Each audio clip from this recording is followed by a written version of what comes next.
ones that have discussed this, but it says, what are the plans for next steps or organizing to further this process?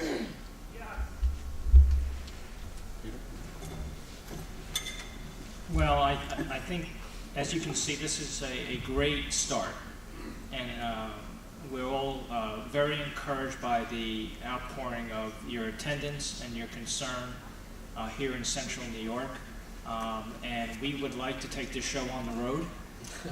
We want to take it all over the state of New York because we believe we have this message to advocate for all of you, all four associations, to tell the public, educate the public about the work we're doing and how we can help each of you comply and comport with the new law, and try to be your advocate about shared service programs in the past and how they should be credited. For example, as Mark said, suppose you had an informal arrangement and then you put in into writing. Does that count? Is that considered new? Who knows? I mean, just the fact that you put it in writing and adopt it, is that new?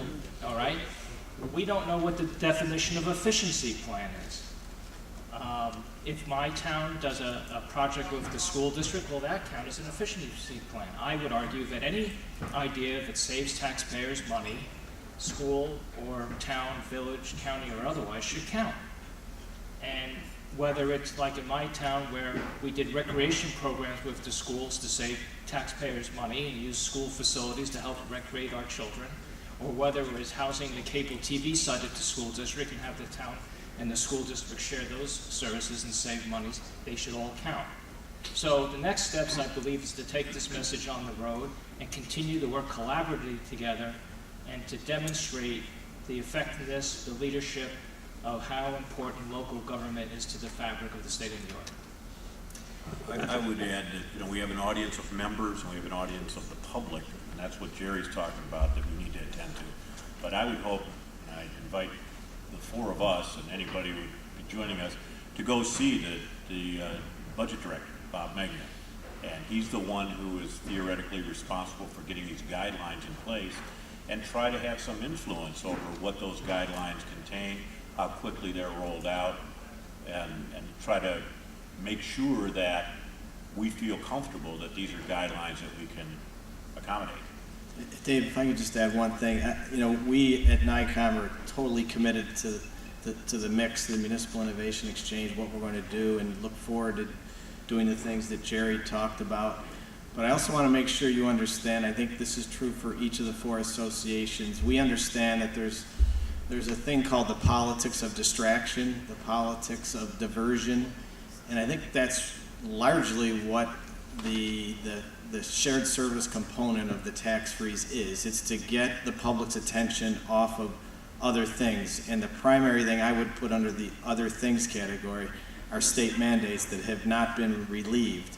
So I just want you to know that we are going to do everything we can to help you with this shared service issue, the public education campaign, but we're also not going to forget that we need to keep fighting for mandate relief. We'll be, I know as our association is already planning to travel around the state to hold press events on mandate relief to keep that in the forefront, even though we know they're very difficult issues, and we hope you'll be there standing with us when we continue to fight for that kind of relief that you need. Great, thank you all. Next question here is, assuming a shared services program is established by several local municipalities, how does the host community get credit for its share of the cost savings? Maybe politically in all of this, the thing to do is to convince the governor that you need to have as many programs going backwards and forwards qualify as possible, because then he can claim $14 billion in cost savings have been accomplished under his administration. But assuming a more realistic approach, how do we at least get the host community, if the savings are shared among a region, but they're putting the program together, how do we make sure they get some credit for that? I think one thing you have to do is, of course, you have to keep the lines of communication open between each of the groups. I mean, we, as you mentioned, we share with the resource officer with both schools. We did in 2012 with Fayetteville Manlius. And we also shared in the snowplow services with the county. And so I think it's up to the leaders of each of those municipalities to get together to make sure that it's implemented properly so that we all get the proper share of what's coming to us. And simple as that. Yeah, Dick. If I may add a story from one of my colleagues, happens to be from Long Island. You know, everything's very compact down in Long Island.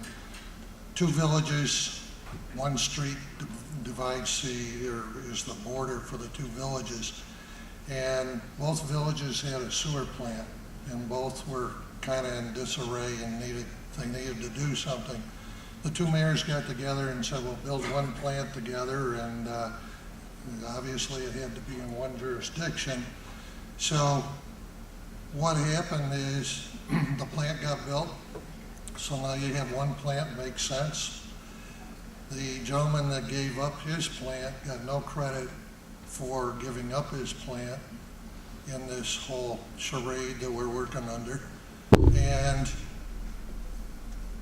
he's paying the other municipality for the sewage that's going to that plant, and he's getting no credit for that either. His tax cap out of this whole deal is 46%. Now, this is something else that we gotta be careful of, because as we share, and to this question, who's gonna get the credit and how much and so on, it's my understanding, last conversation, after 3 trips to the comptroller's office, they got it down to 10% and told not to come back.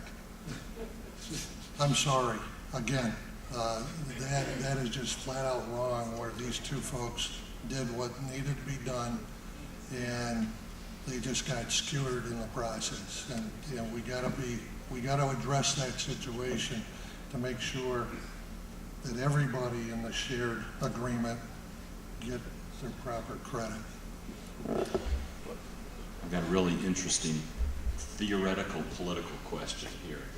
This is interesting. As a macro strategy, why not simply do a tax cap override each year for every local government?